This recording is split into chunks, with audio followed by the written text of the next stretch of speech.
मुझे लगता है कि your struggle is through out the life. तो ये कहाँ से आया? जो भी मेरा चाइल्डहुड गुज़रा वहाँ पे 16 साल तक जब मैं लार में था, अपनी ज़िंदगी के पहले 16 साल, वो बिना इलेक्ट्रिसिटी के था एक तरीके से।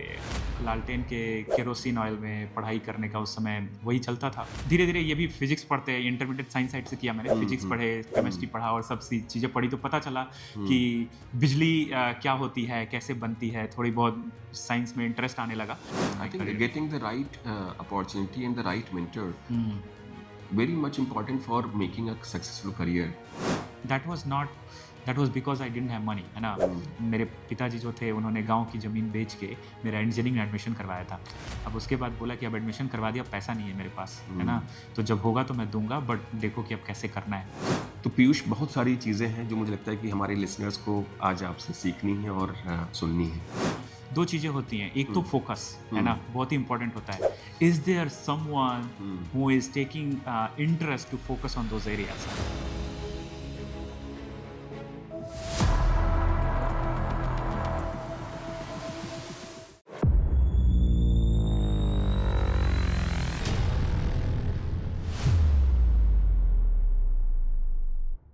दोस्तों, जीटी लॉग पॉडकास्ट के इस एपिसोड में एक बार फिर से आप सब लोगों का स्वागत है। मैं आपका होस्ट अनुराग वाजपेयी, मेरे साथ में हमारे गेस्ट मिस्टर पीयूष वर्मा। पीयूष, बहुत-बहुत स्वागत है आपका। दोस्तों, पीयूष की जर्नी एक इंस्पिरेशन की तरह है हम सब लोग के पास में है। अगर मैं उनके एकेडमिक एक्सपीरियंस के बारे में बताऊँ, तो Piyush has done his bachelors in electrical engineering, hmm. फिर मास्टर्स इन पावर सिस्टम्स, फिर again masters in public administration और फिर PhD in energy and policy as a domain में काम किया। बहुत सारे एरियाज में भी पीयूष ने काम किया globally. If I start narrating the number of organisations and the areas where he has worked, it gives up a level of competency and also the effort that he has done। अपने आप में एक inspirational story है जो आज का discussion है इस पॉडकास्ट में। अगर मैं पीयूष के बारे में इनिशियली थोड़ा सा एक्सप्लेन करूं तो I just narrate it down. Graphic era university में लेक्चरर की तरह 2006 में उन्होंने काम किया। टाटा स्टील में काम किया। ब्यूरो ऑफ एनर्जी एफिशिएंसी जो मिनिस्ट्री ऑफ पावर का रेगुलेटरी एजेंसी है उसमें काम किया 2011 से लेकर के 14 तक। फिर मिनिस्ट्री ऑफ बिजनेस न्यूजीलैंड में काम किया। ग्लोबल ब्लॉकचेन काउंसिल के रीजनल एम्बेसडर रहे। IERC international energy research centre Ireland में काम किया। World energy council, United Nations economic commissions for Europe, United Nations development programme UNDP और फिर ओआरएफ ऑब्जर्वर रिसर्च फाउंडेशन में अभी सीनियर फेलो के रूप में कार्यरत हैं। पीयूष, सबसे तो पहले बहुत-बहुत बधाई हो आपको इतनी अच्छे सक्सेसफुल करियर बिल्ड करने के लिए।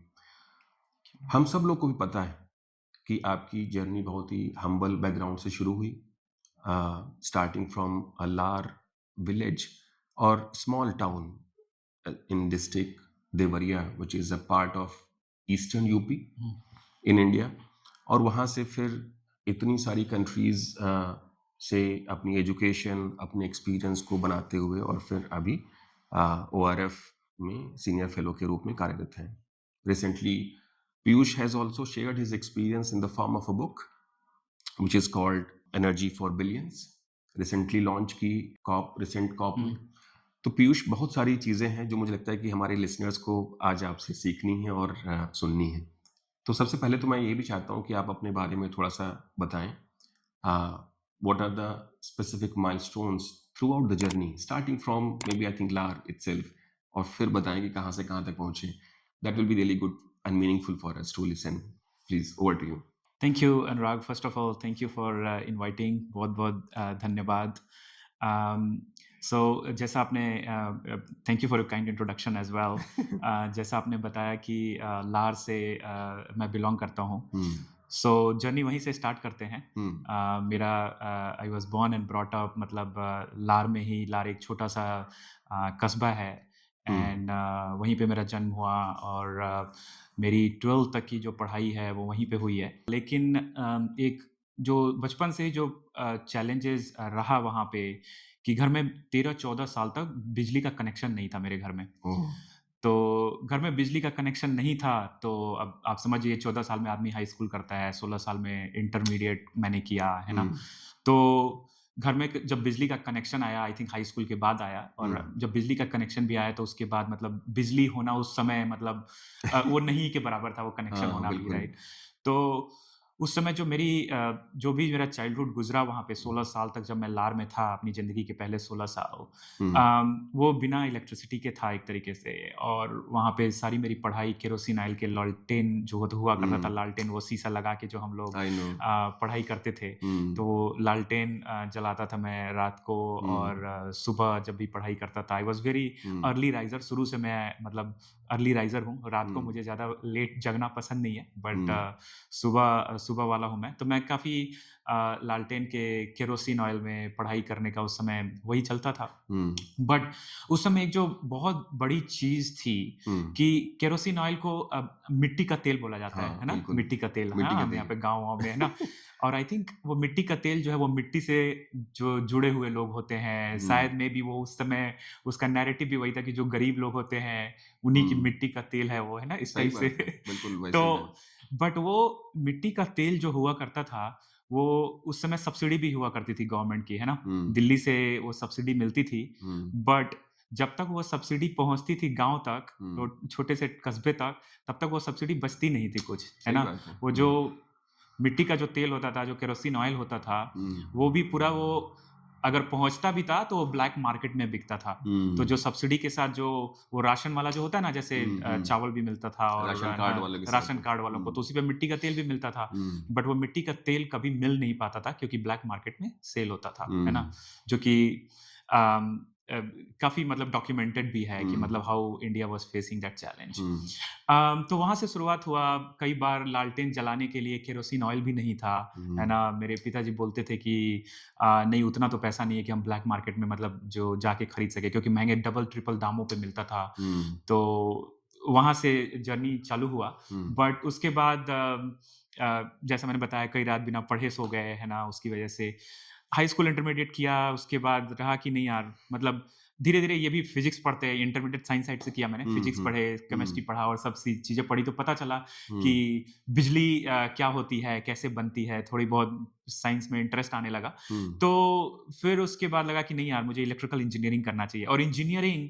इन 2001-2 इट वाज़ पीकिंग अप, है हुँ, ना? इंजीनियरिंग का एक बूम आ रहा था, हुँ। मतलब एक पीयर प्रेशर भी हो रहा था कि सबको इंजीनियर बनना सबको है। इंजीनियर बनना है या तो डॉक्टर बनना है ना? हुँ, तो साइंस साइड से था, मैं मैथ्स, फिज़िक्स, केमिस्ट्री पढ़ा हुआ था, तो लगा कि स्कूल भी जब गया तो ऐसा स्कूल कोई बहुत बड़े स्कूल में नहीं गया, गाँव का स्कूल था, हुँ, छोटे से कस्बे का, तो कोई ऐसा बहुत अच्छा एजुकेशन नहीं रहा, but high school intermediate pass होने के बाद लगा कि नहीं चलो ठीक है, पास हो गए। हुँ, फर्स्ट डिवीज़न होना ही उस समय बहुत बड़ी बात होती थी। हुँ। अब गाँव-वाँव में तो अगर आप फर्स्ट डिवीज़न से पास हो गए तो लगता था कि बहुत बड़ा अचीवमेंट हो गया। सही बात है। तो वो एक मोटिवेशन मिला कि नहीं इंजीनियरिंग करना चाहिए, एंड इंजीनियरिंग में कोई बहुत ऐसा प्रेस्टिजियस ओल्ड इंस्टीट्यूशन नहीं एडमिशन हुआ, बट मैंने एक यूपी टेक्निकल यूनिवर्सिटी उसी समय ओपन हुआ था, उत्तर हुँ, प्रदेश टेक्निकल यूनिवर्सिटी, हुँ, एंड फिर मैंने एडमिशन लिया एक प्राइवेट कॉलेज में। मेरठ से मैंने इंजीनियरिंग करी और इलेक्ट्रिकल इंजीनियरिंग की पढ़ाई करी, एंड आई थिंक हमारा जो दूसरा या तीसरा तीसरा बैच था यूपीटीयू का। हुँ, तो आप समझ सकते हैं जब एक नया यूनिवर्सिटी बनता है और उसके बहुत सारे प्राइवेट कॉलेजेस उस समय बूम पे चल रहे थे, हुँ, कई सारे एस्टेब्लिश हो रहे थे। तो वहाँ पे जो भी लिमिटेड रिसोर्सेज़ में जो हुँ, भी मैं सीख पाया engineering, it was very difficult क्योंकि गाँव से निकल के एक तो इंग्लिश में आपको पढ़ाई करनी थी। हुँ। कंप्यूटर भी मैं जाके पहली बार देखा इंजीनियरिंग कॉलेज में, जब एडमिशन हो गया तो 2002 में जब मैंने इंटर फिनिश किया, तो हाँ, 2002 में ही मैंने एडमिशन ले लिया इंजीनियरिंग में। और फिर उसके बाद गया कंप्यूटर देखा तो ना तो कंप्यूटर समझ आता था और ना तो कंप्यूटर का लैब हुआ करता था, याद होगा हुँ। आपको भी। जिसमें और शूज़ ना तो उतार करके जाना होता था। हाँ, शूज़ उतार के जाना होता था। और ना तो इंग्लिश समझ आती थी। तो हुँ, काफ़ी स चैलेंजेज़ रहे। मतलब ऐसा भी सिचुएशन आया कि parents my father was a teacher. Hmm, तो उन अच्छा। हाँ, और किस चीज़ के टीचर थे वो? वो हिंदी के टीचर थे। हिंदी अच्छा। हाँ, तो हिंदी के टीचर थे प्राइमरी मतलब लोकल वहीं अपना स्कूल था एक, हुँ, तो वहीं पे वो थे। तो उन्होंने बोला कि नहीं तुम कर नहीं पाओगे बिकॉज़ मेरा फर्स्ट ईयर स्पेशली बहुत ही डिफ़िकल्ट सिचुएशन था। हुँ, तो बोले कि नहीं कर नहीं पाओगे, वापस आ जाओ, है ना? हुँ, और कुछ और कर लेना, है ना? हुँ, यहाँ पे आने के बाद गाँव में वहाँ पे टीवी की कोई दुकान नहीं थी, टीवी रिपेयर की, है ना? हुँ। तो एक ही बहुत छोटा-सा दुकान हुआ करता था। तो पापा ने बोला, "आ जाओ टीवी रिपेयर की दुकान खुलवा देंगे, ओह! है ना? क्योंकि उसमें कोई पूँजी भी नहीं लगेगा एंड आप वो कर लेंगे यहाँ पे, है ना?"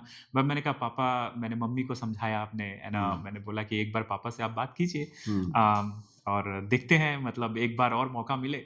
हुँ, एंड फिर पापा ने एक और मौका दिया and that was the transformation. So in the second year of my engineering, hmm. I was the topper of my batch वाह!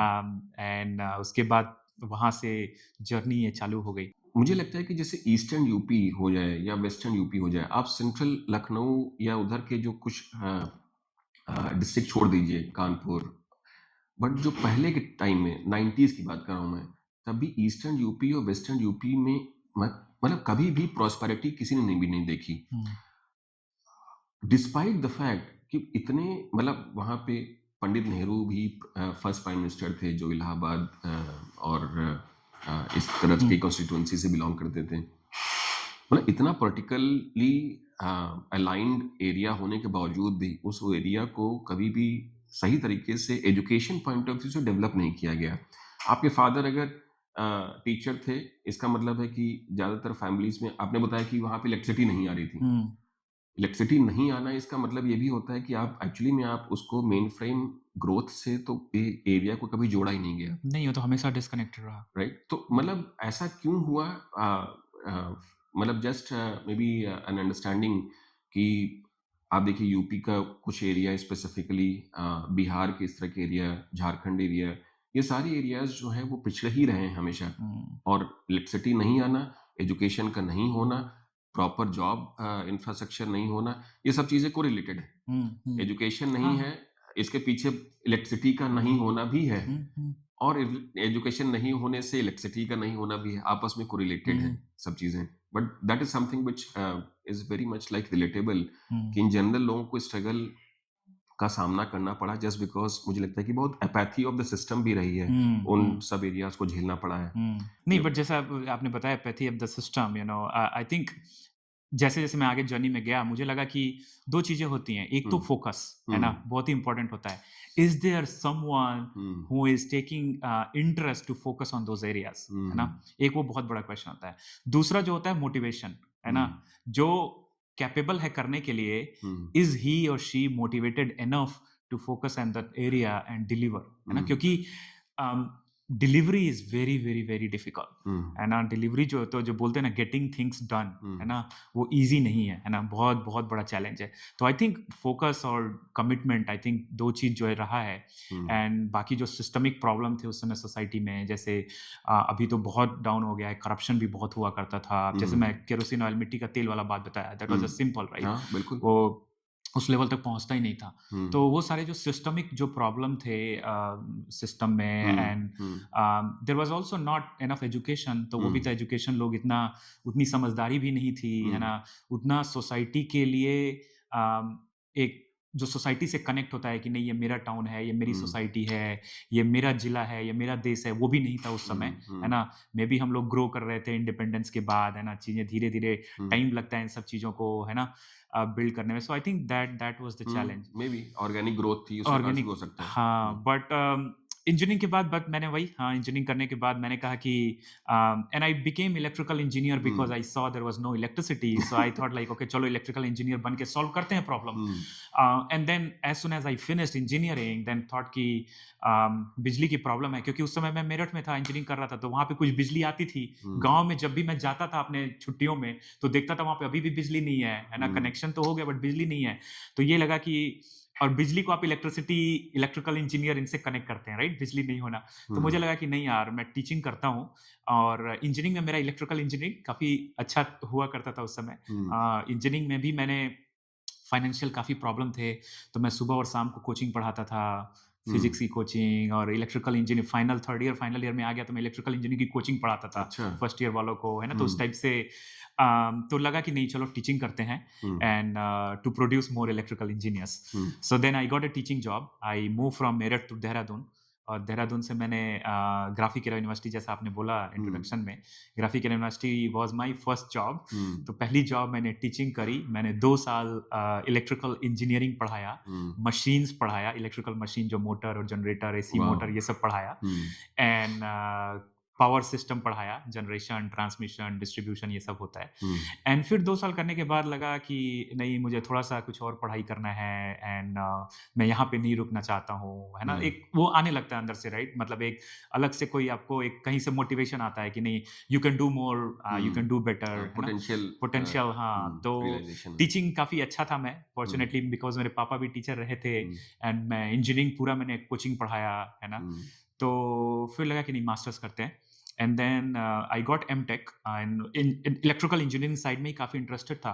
तो मैंने कहा कि एमटेक करते हैं पावर सिस्टम इंजीनियरिंग में, so I got NIT Jamshedpur में। हुँ, सो फिर मेरठ, देहरादून होते हुए मैं जमशेदपुर चला गया। हुँ, जमशेदपुर एनआईटी जमशेदपुर में गया, वहाँ पे एमटेक पावर सिस्टम मैंने फिनिश किया एंड सेकंड ईयर जो होता है वो थीसिस होता है आपका, फर्स्ट ईयर कोर्स वर्क होता है। तो सेकंड ईयर से ही मैंने मतलब मैं टाटा पावर में आई वर्क बेसिकली हुँ, जो मेरा मास्टर्स का थीसिस था।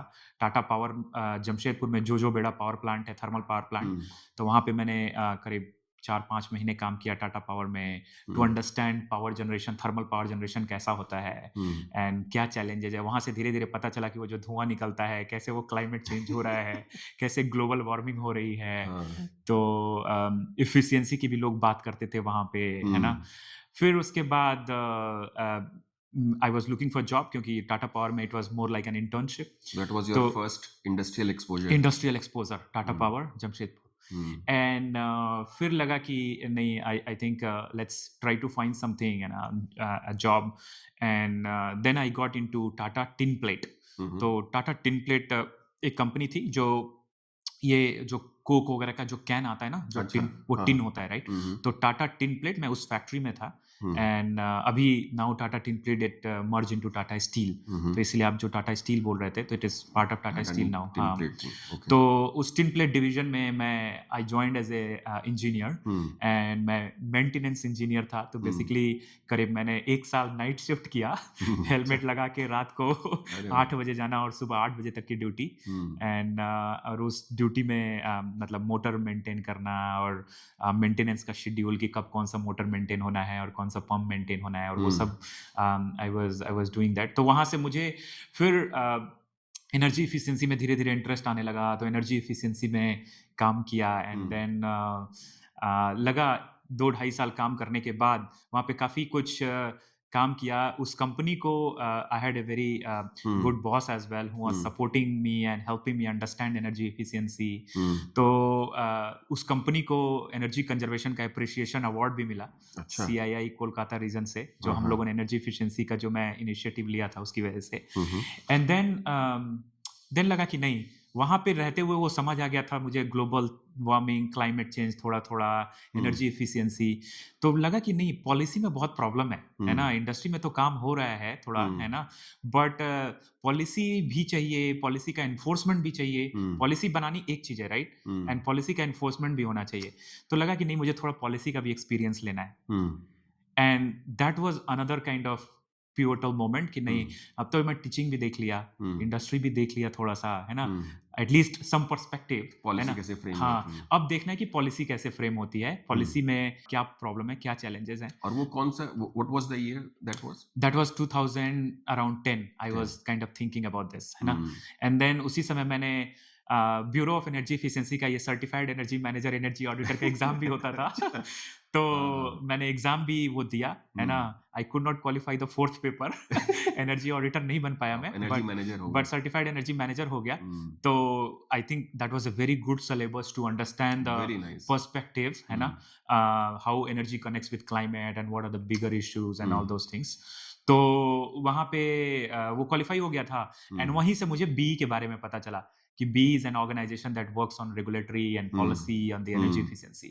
So then I applied. Hmm B में एक प्रोजेक्ट इंजीनियर का पोस्ट निकला था हम्म इसमें एनर्जी एफिशिएंसी पे काम करने के लिए. हम्म I applied, I got it. There was hmm only one post of project engineer and somehow वो मिला मुझे हम्म and then I moved from Jamshedpur to Delhi. Hmm So Delhi में then when I came and then I was assigned into PAT scheme. Hmm perform achieve and trade उस समय हम्म 2012 में launch होने वाला था. So I joined in 11 hmm and 11 में जब join किया मैंने बी, तो उसके बाद मुझे तुरंत पैट स्कीम में डाला गया. परफॉर्म एंड अचीव एंड हाँ, ट्रेड हाँ परफॉर्म अचीव एंड ट्रेड जो प्रोग्राम था इंडस्ट्रियल एनर्जी हम्म एफिशिएंसी का. So I was working with my director जो उस समय मेरे बॉस थे. हम्म एंड तो परफॉर्म अचीव एंड ट्रेड पे काम करते हुए उस समय दोनों चीजें थी. एक तो टारगेट सेटिंग का जो चल रहा था उस समय. उस समय कौन थे? पैट स्कीम के उस समय डायरेक्टर डॉक्टर संदीप गर्ग थे. हाँ, डॉक्टर संदीप हाँ, गर्ग, ओके। तो उस समय टारगेट सेटिंग का चल रहा था कि 478 जो कंपनियां हैं 8 हुँ, सेक्टर से, हुँ, उनका टारगेट कैसे सेट किया जाए. हुँ, एंड फिर उसके लिए रूल भी बनना था. तो हुँ, एनर्जी कंजर्वेशन रूल 2012 वो भी पूरा फ्रेम होना था. हुँ, तो डिफरेंट डिफरेंट सेक्टर के स्पेशलिस्ट थे, um, but I was more kind of in a coordinating role कि हुँ, 8 सेक्टर जो है 478 कंपनियां हैं, हुँ, उनका सारा सेक्टर एक्सपर्ट से कोऑर्डिनेशन करना. हुँ, एनर्जी कंजर्वेशन रूल 2012 का जो ड्राफ्टिंग होना था उसका कोऑर्डिनेशन करना. हुँ, फिर पैट का जो लॉन्च वर्कशॉप होना था 50 सिटीज इन इंडिया, हुँ, तो उसकी प्लानिंग, उसका coordination. So hmm, that's what I was looking for. मुझे अभी भी याद है अनुराग, हुँ, 31 मार्च 2012 को, क्योंकि 1 अप्रैल से लागू होना था वो हुँ, पैट स्कीम. हुँ, 3 कंप्लीट फाइनेंशियल ईयर देना था इंडस्ट्रीज को. हुँ, तो अगर 31 मार्च 2012 को वो लॉन्च नहीं होता, हुँ, तो तो फिर से 1 साइकिल साल, चेंज हाँ, शिफ्ट हो साल जाती है 1 फिर साल के लिए। शिफ्ट हो जाती. Um, and it was already delayed by I think 2 years, है हुँ, ना? And the whole world was watching because this was the world's biggest cap and trade scheme basically. ओह! तो whole world was watching it, हुँ, India उस that time, है ना? हुँ, तो 31 मार्च 2012 को मुझे अभी भी याद है कि मैं हुँ, मायापुरी गवर्नमेंट ऑफ इंडिया के प्रेस में बैठा था, हुँ, हुँ, गजट नोटिफ़िकेशन निकलवाने के लिए रात को 11 बजे. एंड अच्छा, गजट नोट, क्योंकि वो हार्ड कॉपी चाहिए था शायद हुँ, न्यूज़पेपर वगैरह को भेजने के लिए. हुँ, तो वो फिर लाके and next day anyway it was went into the media and वो पैट स्कीम अनाउंस हुआ 1 अप्रैल 2012 को. Um, and since then it became mandatory. So that was um, my role at BEE. very nice, very exciting. I think I totally agree that PAT has been very remarkable and very much like significant successful model by Bureau of hmm, Energy Efficiency. क्योंकि अब वो programme जो है अपने आप में बहुत तो बड़ा हो काफ़ी गया है. एक्सपेंड हो गया हाँ, है. हाँ. हुँ. They are also running a PAT cell in southern part of the country. Okay, okay, Yeah. okay. So you're very much familiar. So after B, what is the next? So after B, then I was working at B. Almost PAT scheme में काम किया करीब 2 साल मैंने. Hmm. And then जैसे ही PAT scheme का announcement हुआ, then I was another, I think, pivotal moment in my life. I was transferred to, there was an notification that Piyush Verma has been appointed in the Director General office. हाँ. And Director General was Dr. Ajay Mathur. Hmm. And so then मेरा scheme से मुझे DG office में transfer कर दिया गया. Hmm. और DG office में जब मैं मेरा ट्रांसफ़र हुआ तो ऑलमोस्ट आई करीब 1 डेढ़ साल मैं डीजी ऑफिस में था. Hmm. और अजय माथुर सर के साथ काफ़ी मैंने क्लोज़ली काम किया. Hmm. एंड वहाँ पे because it was not a particular scheme, right? वहाँ पे उस समय बचत लैंप योजना भी चल रहा था, एलईडी का भी डिस्कशन हो रहा था, सुपर Hmm. एफिशिएंट अप्लायंसेस का भी डिस्कशन हो उसमें रहा था. बहुत सारी चीजें चल रही थी. एस&एल भी चल रहा था, स्टैंडर्ड एंड लेवलिंग प्रोग्राम था, Buildings. Agricultural pump, ECBC, Hmm. Buildings, है ना? तो वहाँ पे थोड़ा-सा नेशनल लेवल का पर्सपेक्टिव मिला. Hmm. एंड तो वहाँ से करीब उस समय मुझे अभी भी याद है, एंड 18 स्कीम थे. Hmm. तो डीजी ऑफिस से 18 स्कीम का काइंड ऑफ वो कोऑर्डिनेशन कि कौन-सा कैसा प्रोग्रेस है. एंड खासकर सबसे जो इम्पोर्टेंट एंड बहुत ही हॉट टॉपिक था उस समय, national action plan on climate change जो था, है ना? और उसके अंदर एनएम ट्रिपल ई आता था, national mission on enhanced energy efficiency. Hmm. तो NM triple E was coordinated by bureau of energy efficiency. तो उसका भी जो काम था वो डीजी ऑफिस से कोऑर्डिनेट होता था, क्योंकि प्राइम मिनिस्टर मनमोहन सिंह थे, डॉक्टर मनमोहन सिंह उस time. And there was very close kind of oversight all the जो मिशन थे एनएपीसीसी के. तो मिशन का क्लोज़ कोऑर्डिनेशन था, तो उसमें हर महीने अपडेट देना होता था पीएमओ को कि इस बार एनएम ट्रिपल में क्या होता था. क्या हुआ है। तो हुँ, वो मंथली जो अपडेट था वो प्राइम मिनिस्टर ऑफिस के पोर्टल पे नेशनल पोर्टल था मिशंस का, तो उसपे अपलोड होता था। हुँ, तो my also job was one of the biggest responsibility was कि पूरा एनएमट्रिपल के उसमें 4-5 स्कीम थे, तो उसका हुँ, कोऑर्डिनेशन करना, अपडेट कलेक्ट करना हुँ, एंड देन उसको अप्रूवल लेना सारे जो बी डायरेक्टर से हुँ, एंड डीजी ऑफिस से and then provide it to the PMO to upload it on the Prime Minister website. So hmm, I think that gave me basically a national level picture and hmm, to understand how the different policies and programs and hmm, processes also like कैसे हुँ, connect होता है national level पे, right? Hmm, So that's what I was doing and also got some international perspective क्योंकि DG office में था हुँ, तो US India cooperation on energy efficiency और यूके इंडिया हुँ, कोऑपरेशन और जर्मनी स्वीडन हुँ. ये सब भी थोड़ा सा एक्सप्लोर करने का मौका मिला Oh, I तो totally agree. I think when we look at the opportunities, like say we also have a founder's office. So let's say you mentioned the DG office. अपने आप में ही मतलब lot of information that they come in hmm and then they get processed hmm and there is an output in terms of the final which gets going to the let's say you mentioned PMO hmm office to a lot of maybe publications और ये और final maybe schemes launch ये अपने आप में journey देखना hmm it is a very exclusive experience, है हम्म ना?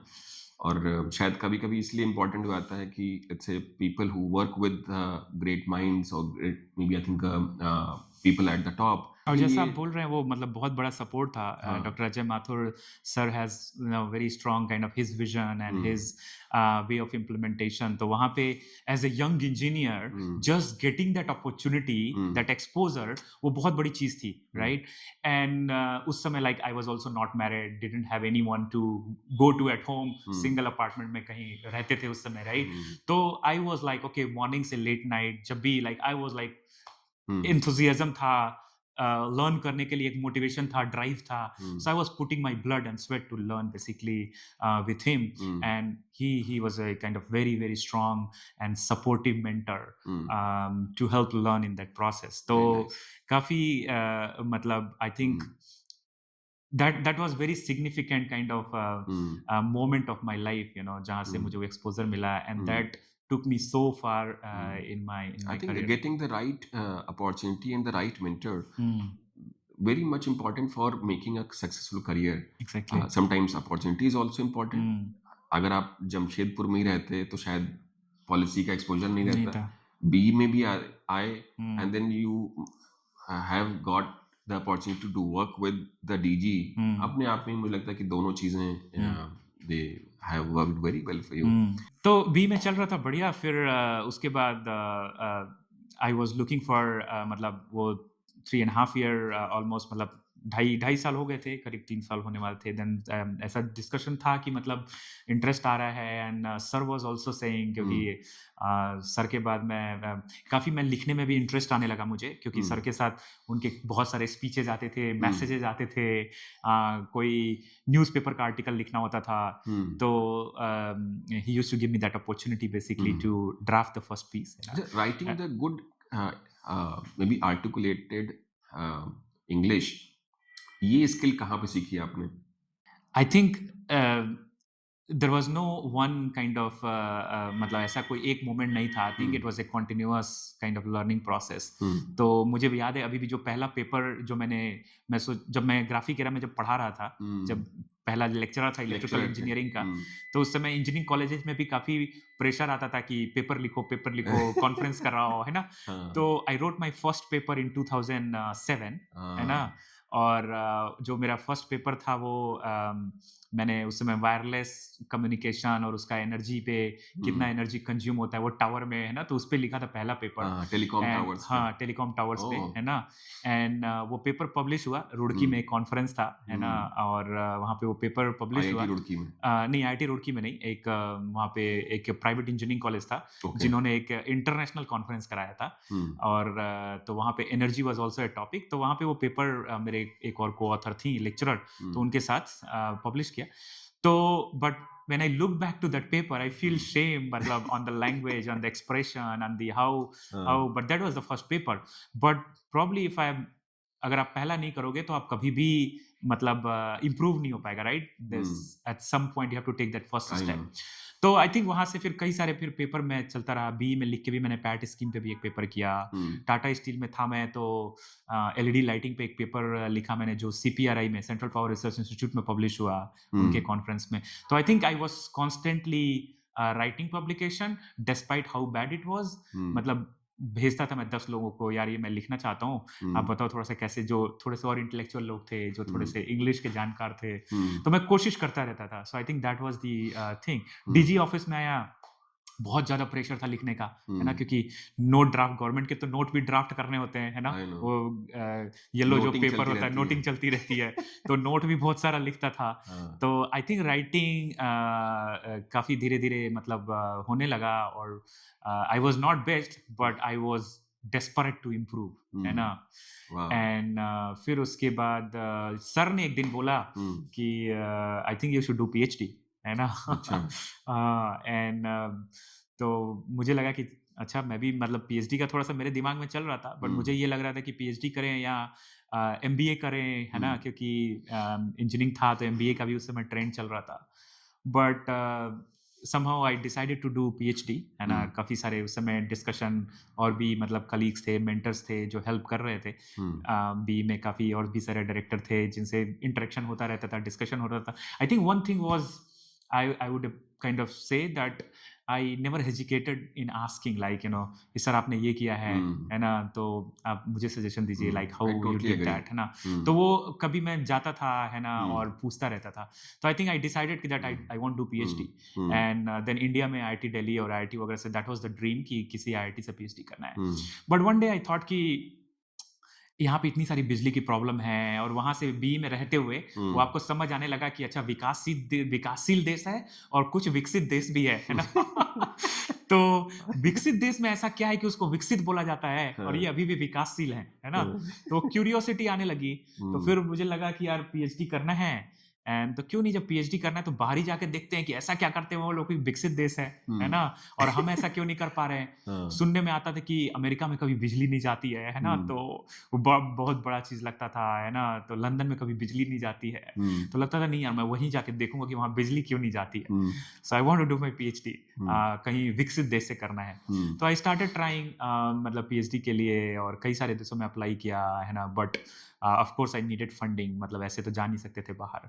तो हम्म, स्कॉलरशिप थोड़ा-सा मिलने में कुछ वक़्त लगा, but hmm, I got fully funded PhD from university of Auckland New Zealand. New Zealand. हाँ, हम्म, तो फिर आई डिसाइडेड कि okay, I will go to New Zealand, है ना? जहाँ पे हो गया है। Hmm, that was also very good university. New Zealand is also very renewable rich country. हम्म, तो कई सारे सर से भी सजेशन लिया, और भी सारे जो मेंटर सपोर्टर थे सबसे सजेशन लिया, एंड एवरीबॉडी सेड कि नहीं, university of Auckland is a good university and I think you should consider it, and you got the scholarship as well. Hmm, though is a small country, maybe hmm, disconnected from rest of the world. हम्म, तो अब मुझे लगा कि ठीक है, चलते हैं, life takes its own hmm, path, है ना? कहाँ लेके जाएगा? जब मैं बिना बिजली के गाँव से निकल के यहाँ तक आया हूँ, तो हाँ, चलते हैं एक छोटी कंट्री में जाते हैं। Hmm, maybe there will be some learning and वहाँ से कुछ निकल के और आएगा, है ना? हम्म, While at that time everybody wanted to go to US hmm, or UK, right? I हाँ, उस chose, समय तो यही था। हाँ, हाँ, but I chose New Zealand, है ना? हम्म, And I chose because I got that right. Hmm. तो अच्छा, before we move to this journey, hmm, you have used two terms. One is desperate to improve, hmm, and the second is never hesitated to hmm, ask question. हुँ, ये जो चीजें हैं वो because your upbringing and your father is a teacher, or because of your surrounding in the eastern UP as a जहाँ पे इतनी ज्यादा struggle या वैसी थी, या your journey throughout, let's say निकल करके लगभग 10 साल तो हो गए थे उस 8 साल के आसपास में, फ्रॉम 2006 2014, हुँ, ये जो डेस्परेशन टू इम्प्रूव, हुँ, ये बहुत इंपॉर्टेंट एस्पेक्ट है। मुझे हुँ, लगता है कि एज ए कोई भी विकासशील हुँ, देश में जो लोग रहते हैं, उनके लिए this is a very basic feature, हुँ, होना हुँ, भी चाहिए। Um, if you do not have that hunger, मुझे लगता है कि your struggle is throughout the life. हुँ, हुँ। तो ये कहाँ से आया? फैमिली का देखिए, एक एक उसमें एक और भी फैक्टर है, मतलब फैमिली और जो सोसाइटी है, स्पेशली हमारी जो society Indian society, and specially as you go more in these kind of areas, hmm, वहाँ पे एक है कि एल्डर्स का रिस्पेक्ट करना है ना? फैमिली में जो बड़े हैं रिस्पेक्ट करना है, like and sometimes asking question is a sign of disrespect as well, right? Hmm, hmm, society में अगर कोई आदमी मान लीजिए आपके कोई बड़ा है, हुँ, बुजुर्ग है, आप अगर उसने कुछ बोला, अगर आपको हुँ। कुछ पता भी है, तो आप उल्टा क्वेश्चन नहीं पूछ सकते कि नहीं, नहीं आप ऐसा नहीं है हाँ, ना? बिल्कुल। तो है ऐसा सोसाइटी हुँ, में, that's how we have grown up, right? तो I think I would say not it fully came from there, but my father was a teacher, है ना? तो थोड़ा-सा वहाँ से तो था कि मतलब हुँ, क्वेश्चन पूछना चाहिए, um, but I think it's solidified when I started engineering में जब मैं गया एंड जब वहाँ पे इंजीनियरिंग तो करता था, तो मुझे खुद हिम्मत नहीं होती थी क्लास में पूछने की, है हुँ, ना? बिकॉज़ एक तो सेल्फ डाउट भी होता है बहुत ज़्यादा, राइट? आप जब हुँ, ऐसे गाँव से आते हैं और आप इंजीनियरिंग करने गए हो, बाकी सारे शहर के लोग आए हुए हों, है ना? मतलब मेजॉरिटी तो शहर के लोग थे। हुँ। तो सेल्फ डाउट मतलब बहुत ज़्यादा होता है, जो इम्पोस्टर सिंड्रोम थोड़ा फैंसी वर्ड में बोला जाता है, राइट? I know. तो वो सब होता है। बट आई थिंक वो सेम टाइम मैं टीचिंग भी करता था। मैं हुँ, आपको बताया था कि सुबह हुँ, भी मैं पढ़ाता था and that was because I didn't have money, है ना? हुँ, मेरे पिताजी जो थे उन्होंने गाँव की ज़मीन बेच के मेरा इंजीनियरिंग में एडमिशन करवाया था एंड फर्स्ट ईयर में एडमिशन करवा दिया। अब उसके बाद बोला कि अब एडमिशन करवा दिया, पैसा नहीं है मेरे पास, है ना? हुँ, तो जब होगा तो मैं दूँगा बट देखो कि अब कैसे करना है। So that was the reason I was teaching. हुँ, सुबह मैं 3 घंटा पढ़ाता था, शाम को 2-3 घंटा पढ़ाता था। तो वहाँ से जो अर्निंग होती थी, आई मतलब जो मेरा फीस हुआ करता था या जो हुँ, खाने-पीने का जो था, वैसे चलता था। तो आई थिंक वो जो टीचिंग किया ना मैंने, वहाँ से काफ़ी मतलब जब आप आई थिंक जब टीचिंग करते हैं, तो वहाँ से काफ़ी आपको क्लैरिटी भी आती है, नए आइडियाज़ भी आते हैं, है हुँ, ना? तो या आई थिंक वहाँ से वो कॉन्फिडेंस आया कि हाँ, टीचिंग से क्वेश्चन क्रिटिकल थिंकिंग बहुत बढ़ती है बढ़ती है, बहुत बढ़ती है। बिकॉज़ यू आर रेडी हाँ, to respond to the maybe I think sometimes question भी obnoxious questions um, also um, um, because students तो हुँ, कैसे भी क्वेश्चन पूछ लेंगे, हुँ, हुँ। तो आपको प्रिपेयर तो रहना ही होगा। हाँ, तो और हर क्लास में मतलब मान लीजिए मेजॉरिटी नहीं तो 2-4 तो होते हैं ऐसे हाँ, टेढ़े क्वेश्चन पूछने वाले, है ना? हाँ, तो आई थिंक वहाँ से वो मुझे आया कि मतलब मेरे भी क्वेश्चन पूछने का थोड़ा-सा हुँ, वो बढ़ने लगा and rather than more technical, more because I was also exploring my self and my hmm, journey and कहाँ तक जा सकते हैं, है ना? हुँ, हुँ, तो धीरे-धीरे वो डेवलप होने लगा कि नहीं मुझे हुँ, थोड़ा-सा कुछ और बड़ा करना है, कुछ हुँ, सोसाइटी में करना है, तो वहाँ से वो क्वेश्चन पूछने का आया। ठीक है, तो हुँ। Moving to Auckland now. तो ऑकलैंड हाँ, ऑकलैंड में I went for my PhD and थोड़ा-सा लिखना अच्छा हो गया था। हुँ, तो यूनिवर्सिटी ऑफ ऑकलैंड में जब मैं पीएचडी कर रहा था, तो पीएचडी आई थॉट कि वहाँ पे ना आप बहुत ही focused publication focused like PhD है। If you um, are able to get some good publications um, then PhD तो 3 साल का है, but you can also submit a, your publication and get ready for your PhD submission basically. Hmm, hmm, So मैंने 2.5 years में I did like 11 publications. वाह! Although my department was electrical and electronic engineering, my PhD focus was on energy technology and policy, so hmm, more hmm, on energy efficiency. Hmm, hmm, So कुछ मैंने technical काम किया because department of engineering, but I also very much I became about policy. Hmm, Energy B में काम करते करते मुझे ये लगा कि मैं टीचिंग से आ रहा हूँ, इंडस्ट्री में भी काम किया, पॉलिसी में भी काम कर लिया, तो I was very sure that I want to go into future in the policy direction, um, है ना? तो पॉलिसी पे भी मुझे काम करना था पीएचडी में। तो डिपार्टमेंट ऑफ इंजीनियरिंग में अगर आप बहुत ही पॉलिसी ओरिएंटेड काम करना चाहते हैं, तो वो भी एक प्रॉब्लम होता है ना? तो I had to take like hmm, permission and all that I want to do some policy work, you know, and because technology was becoming hmm, more and more integrating more into the society, hmm, so engineers also have to think about technology and hmm, policy together, right? Hmm, hmm, So somehow the department agreed hmm, and then मैंने New Zealand, Iceland and Norway ये hmm, 3 countries जो हैं OECD के highly renewable rich country हैं hmm, and in पे मैंने policy comparison किया कि जब तीनों हाइली रिन्यूएबल रिच कंट्रीज़ हैं ओईसीडी में, um, why they should bother with energy efficiency um, and how much they are bothering with energy efficiency, किस टाइप की हुँ, पॉलिसीज़ हैं।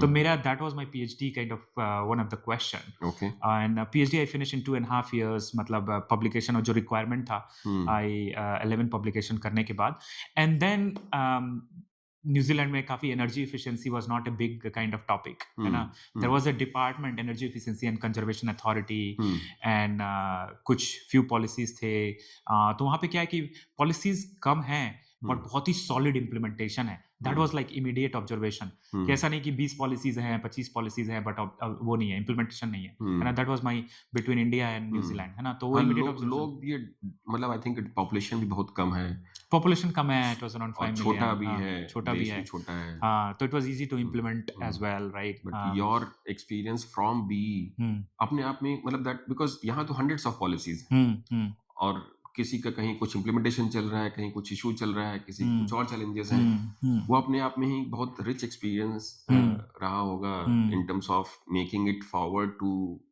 द पीएचडी सक्सेस हम्म है ना? तो मुझे भी लगता है कि शायद आप जब इतनी chaos से जब जाते हैं hmm and then move towards very settled environment hmm तो शायद वहाँ के लिए इट्स ट्रू बहुत रिच एक्सपीरियंस रहता है ये। काफ़ी हाँ, वेरी यूनिक एक्सपीरियंस हाँ। एंड फिर उसके बाद एनर्जी एफिशिएंसी मैं बोला तो just one day random I thought कि थोड़ा-थोड़ा मुझे लीडरशिप में, पॉलिसी में, पब्लिक एडमिनिस्ट्रेशन में ज़्यादा इंटरेस्ट आने लगा। हुँ, सो वहाँ पे एक पॉलिटिकल पार्टी थी, हुँ। Green party Green party. हाँ, ग्रीन पार्टी जैसे अच्छा। अपने यहाँ पॉलिटिकल पार्टीज़ हैं, हाँ। तो वहाँ पे लेबर पार्टी है, नेशनल पार्टी है, ग्रीन पार्टी है हुँ। And the Green party whole मुद्दा is climate, green energy, renewable अच्छा। एनर्जी हाँ, तो इस पे इसी विज़न पे यही उनका वैल्यूज़ है। तो ग्रीन पार्टी के एक एमपी थे गैरेथ ह्यूग्स करके um, and he was also energy spokesperson um, and he was a very bold speaker and very bold I would say leader um, for energy green energy transformation and he was driving New Zealand की energy energy के लिए काम कर green energy के लिए काम करना है हुँ, so one day I thought like okay maybe and I think the another aspect maybe I will hmm, say here hmm, somehow I एक वो आने लगा कि मुझे ऐसे लोग के साथ काम करना है जिससे मैं सीख सकूँ। Um. And I have been always kind of looking for aspirational हाँ, हाँ। एस्पिरेशनल कि हुँ, कौन है जिससे मैं काफ़ी ज़्यादा पोटेंशियल है जिससे बहुत ज़्यादा सीखने का। Very nice. तो एक दिन मैंने ऐसे रैंडम मेल किया um, like I found Gareth Hughes email online he was a public um, like he was MP member of parliament. Um, मैंने उनको ईमेल किया अपना बैकग्राउंड बीई का, um, my journey and also my PhD topic um, and कि मैं energy efficiency में काम कर रहा हूँ एंड ग्रीन पार्टी का होल मुद्दा था जैसे मैंने बोला renewable energy climate change hmm, and I told him that energy efficiency also has a very important role to play and New Zealand में बहुत सारा पोटेंशियल है ये हुँ, काम हो रहा है बट हुँ, अभी ये अभी होना चाहिए जैसे um, lighting was one of the most inefficient sector um. है ना वहाँ एलईडी वेलईडी की कोई बात ही नहीं होती थी नहीं सीएफएल होते थे। सीएफएल उस समय कोई डिस्कशन ही नहीं था हुँ, वो पुराने इनकैंडेसेंट बल्ब इनकैंडेसेंट पे चलते चल थे रहे थे। हुँ, तो एक इमीडिएट बहुत ही सिंपल सॉल्यूशन था तो इस टाइप से कुछ-कुछ उनको सजेशन दिए and then he invited me for an interview hmm, and then उन्होंने बोला कि ठीक है हेल्प करो मुझे पॉलिटिकल कैंपेन में अच्छा, तो उस समय वाओ! उनका कैंपेन का वो एनर्जी की स्ट्रैटेजी डिज़ाइन हो रही थी हुँ, तो I I was kind of supporting जो मेरा रिसर्च था उससे जो भी उनको डाटा इन्फॉर्मेशन भेजता रहता था हुँ, एंड वो किया फिर उसके बाद somehow that party also got enough support you know तो आई थिंक कोलिशन गवर्नमेंट में भी वो पार्टी आई वहाँ पे फर्स्ट अच्छा, time in the history hmm, so climate energy धीरे धीरे बड़ा मुद्दा बनने लगा था वहाँ पे हुँ, तो वो हुआ एंड देन उसके बाद आपका then I got an opportunity to work for the Ministry of Business, Innovation and Employment, hmm, which has a Department of Energy. So energy is part of that. हुँ, तो वहाँ पे एक I was not a citizen, I was just a PhD student, you know. तो वहाँ पे as part of my PhD, you know, I was sent to MBIE, hmm, Energy Market Policy Department में, हुँ, and then I was researching energy. वहाँ पे हम लोग energy efficiency की बात करते हैं राइट हुँ, तो वहाँ पे they wanted to look at energy productivity है ना जनरेशन, हाँ एनर्जी प्रोडक्टिविटी मतलब प्रोडक्टिविटी हाँ मतलब तो मतलब मतलब कैसे हम जो हमारा एनर्जी को हम उसको कैसे मोर प्रोडक्टिव बना यूटिलाइज सकते हैं हाँ, ज़्यादा आउटपुट निकले उससे ओके हाँ, है ना तो यूटिलाइजेशन पॉइंट उस ऑफ व्यू एंगल से। से हाँ हुँ, तो उस एंगल से तो वहाँ पे एनर्जी प्रोडक्टिविटी पे मैंने काम किया and hmm, New Zealand also wanted to look at कि कैसे क्या हम एनर्जी प्रोडक्टिविटी बढ़ाएंगे तो लेबर प्रोडक्टिविटी बढ़ेगा है ना हुँ, इस टाइप से कुछ कुछ क्वेश्चन थे हुँ, हुँ, तो मोर काइंड ऑफ इकोनॉमिक्स ओरिएंटेड तो एनर्जी एंड इकोनॉमिक्स का भी एंगल थोड़ा-सा देखा मैंने वहाँ पे। Very nice. हुँ, साथ-साथ मैंने न्यूज़ीलैंड की उस समय जो मिनिस्टर थी उनका कुछ-कुछ वहाँ पे भी थोड़ा देखा कि वहाँ पे वो लोग कैसे स्पीच तो हुँ, कुछ-कुछ I was as a researcher um, तो मुझे भी वहाँ पे दिया गया कि आप ड्राफ्ट करो स्पीच या हुँ, आप ड्राफ्ट करो कोई मैसेज या मोमो जो करना था, मेमो जो करना था, हुँ, राइट? तो किया तो I think that also give me lot of exposure. Um, तो ये मेरा एक्सपीरियंस था न्यूज़ीलैंड में um, but definitely I realized that it's completely disconnected from rest of the world. Hmm, there is a ceiling how far you can go. Hmm, and जब आप India से और ऐसी कंट्री से जाते हो और यूके और यूएस एक रहता है ना, तो मेरे भी दिमाग में था हुँ, कि मुझे यूरोप का भी थोड़ा देखना है एनर्जी पॉलिसी, यूएस का भी देखना है। हुँ, तो I started kind of thinking about. Um. You तो moved from New Zealand to then New Zealand से मैं यूरोप का, यूएस यूरोप। का मैं ट्राई कर रहा था, हुँ, बट उस समय कुछ हो नहीं रहा था। तो हुँ, आई सेड कि नहीं, क्योंकि फिर आपको वाइडर अपॉर्च्युनिटी भी देखना है। Um, sometimes you need to keep your eyes and ears open कि क्या मतलब how may be God is planning your pathway, right? हुँ, तो जीजीजीआई उस समय जीजीजीआई की एक वैकेंसी निकली थी एंड हुँ, एनर्जी एडवाइज़र की। Um. And they wanted to appoint someone as an energy adviser in Port Vila, Vanuatu का कैपिटल है। वनवातू, हाँ, वनुआतू। कहाँ पे पड़ता है ये? तो ये साउथ पैसिफिक ओशन में है, छोटा-सा आइलैंड कंट्री है ओके, ना? तो there are 83 small small islands, um, उनको मिला के वो काइंड ऑफ वनुआतू कंट्री है ना? ओके, जिसमें 2 ही 3 आइलैंड आई थिंक कनेक्टेड है by road, but um, other you have to go by boats and all. Boats and etcetera, um, तो वो मैंने अप्लाई किया and then I got that job energy adviser. I left my wife, um, I left a newborn who was maybe a year old. Hmm, Um, yeah, a year old. And then eight New Zealand में इन eight लोग को home town home नहीं, नहीं New Zealand में। इन New Zealand, हाँ, New Zealand में okay, अभी मेरा वीज़ा चल रहा था, हुँ, है ना? तो पीएचडी के बाद तो उन लोग को मैंने वहीं छोड़ा क्योंकि हुँ, वनुआतू ले जाना it wasn't kind of right decision. So um, I went to Vanuatu, um, है ना? एंड वहाँ पे it was a short term contract. तो वहाँ पे जो काम था 2 महीने का, वहाँ पे वो किया वनुआतू डिपार्टमेंट ऑफ एनर्जी में बैठ के मैंने। Um, and energy efficiency, renewable energy policy क्या हुँ, हो सकता है ना?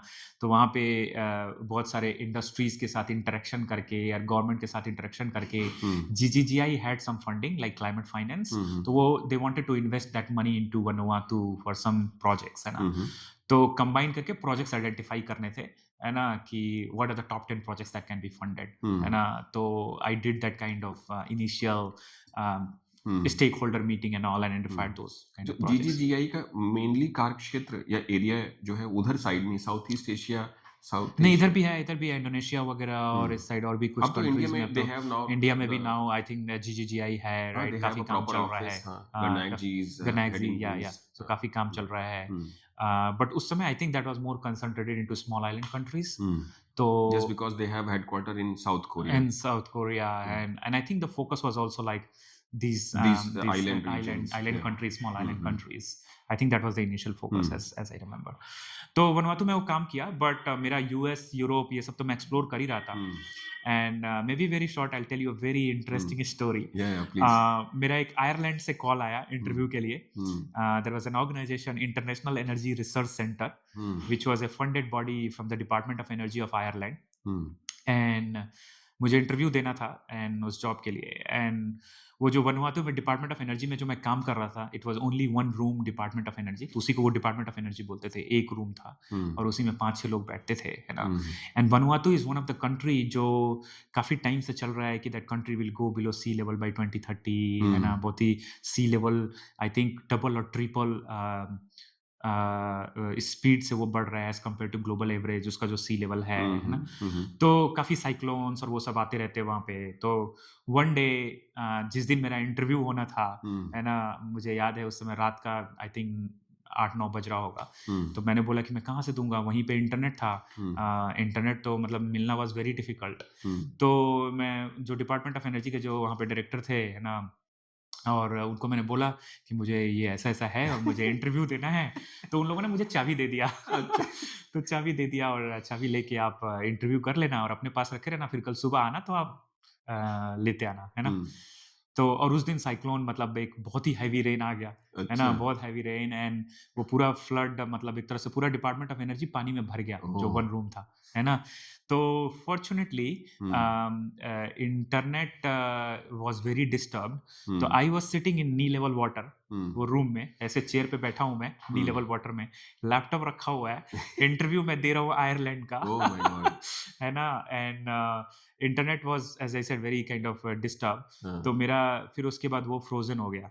मतलब स्क्रीन फ्रोज़न हो गया। हाँ, so they called me on my mobile. तो हाँ, साथ में मोबाइल नंबर पे डायरेक्ट कॉल किया उन्होंने। हाँ, तो मोबाइल पे मैं बात कर रहा था, स्क्रीन फ्रोज़न था, हाँ, इंटरव्यू दिया 1 घंटे का and I got that job in Ireland. Wow! तो then that was the kind of move from um, Vanuatu to Ireland. To Ireland क्या मतलब जर्नी रही है, दैट इज़ वेरी नाइस।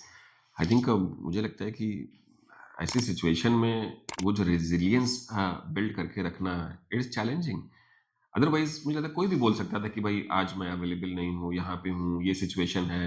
मतलब it is very easy to sell these arguments, no? Yeah yeah. But sometimes I also like sometimes stars are aligned, मतलब हो सकता है पूरा इंटरनेट चला जाता, मोबाइल भी चला जाता, राइट? वो हुँ, भी कुछ हो सकता था because it was a big heavy rain, और आइलैंड वगैरह में बहुत हेवी रेन आते रहते हैं, राइट? हाँ, But maybe that day kind of was very supportive as well. So hmm, things worked out. I got that job.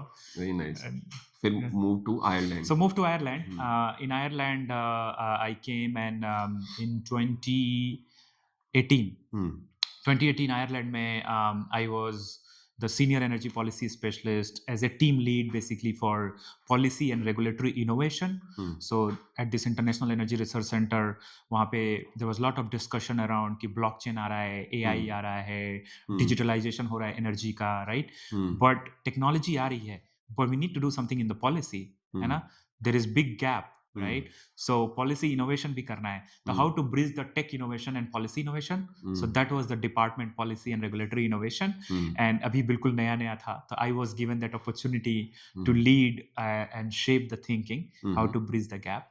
So and I was also उस समय peer to peer energy trading चल रहा था, blockchain um, was on the hype. Um, तो Ireland का जो पहला project था blockchain peer to peer energy trading का, वो पायलट और रिसर्च विसर्च चल रहा था उस समय, तो I was the project manager for that. Hmm, um, and तो वहाँ से मुझे ब्लॉकचेन और डिजिटलाइजेशन ये सब इंटरेस्ट आने लगा। हुँ, काफ़ी सारा काम किया आयरलैंड में, हीटिंग वहाँ पे बिग इश्यू था, हाँ, तो हीट पंप पे काफ़ी रिसर्च वगैरह, और हीट पंप की मतलब और बाकी सारे कंट्रीज़ में कैसा हो रहा है वो सब करता था। And then housing, retrofitting of housing, um, was a big issue. Um, um, And तो ऐसे कुछ-कुछ जो नए हॉट टॉपिक थे, एरियाज़ थे। नए एरियाज़ हुँ, थे, वहाँ पे वो सब एक्सप्लोर किया। Um, and everything was more from the policy perspective, तो जो भी हुँ, हमारा रिसर्च एंड रिकमेंडेशन होता था, वो जाता था डिपार्टमेंट ऑफ एनर्जी को basically. Um, um, and department of energy also used to, because the funding, this policy work was funded by the department of energy. Um, हुँ, तो उनका भी रिक्वायरमेंट आता था कि इस पे पॉलिसी रिसर्च करके आप बताइए, रिकमेंडेशन बताइए, है ना? हुँ,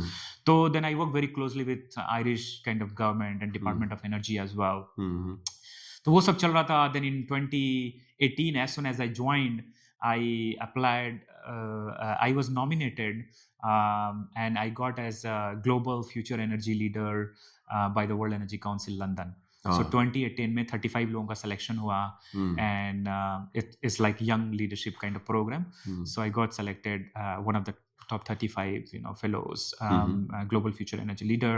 And then वहाँ से मुझे वो international exposure मिला। तो हुँ, वहाँ से काफ़ी सारे और भी फ्यूचर एनर्जी लीडर आए, डिफरेंट डिफरेंट कंट्रीज़ के, इंटरेक्शन होने लगा, किस कंट्रीज़ में क्या इश्यूज़ है, तो हुँ, थोड़ा ग्लोबल पर्सपेक्टिव आने लगा, जो मैंने, तो वहाँ पे भी आप वर्ल्ड एनर्जी काउंसिल में बहुत सारे प्रोजेक्ट पे काम करने लगे, जिसमें कई सारे कंट्रीज़ इन्वॉल्व थे, हुँ, है ना? जैसे एनर्जी ट्रिलेमा का एक है, how um, to um, balance energy, the trilemma that we talk about, um, right? हुँ, तो उसमें इन्वॉल्व था। एनर्जी स्टोरेज, ब्लॉकचेन के भी प्रोजेक्ट वहाँ पे भी थे, तो हुँ, वहाँ से इंटरनेशनल एक्सपोज़र मिला। 4 साल मैंने वर्ल्ड एनर्जी काउंसिल के साथ, so I was in Cork in हुँ, आयरलैंड, है हुँ, ना? कॉर्क और डबलिन करता हुँ, रहता था हुँ, ये डिपार्टमेंट ऑफ एनर्जी का। Um, then used to go to London, um, um, and London में भी ये वर्ल्ड एनर्जी काउंसिल का चलता रहता था।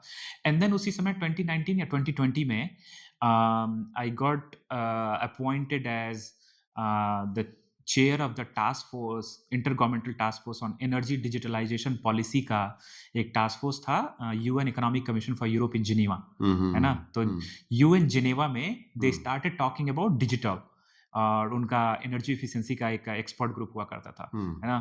तो they wanted to see the potential of digital, how energy efficiency and the broader energy system hmm, connects, हुँ, तो then मैं एनर्जी एफिशिएंसी का वाइस चेयर था, हुँ, एंड मैं आयरलैंड में काम कर रहा था ब्लॉकचेन का। सो हुँ, देन आई स्टार्टेड पुशिंग कि मतलब नहीं, आप लोगों को भी डिजिटल करना चाहिए, let's create a task force, है हुँ, ना?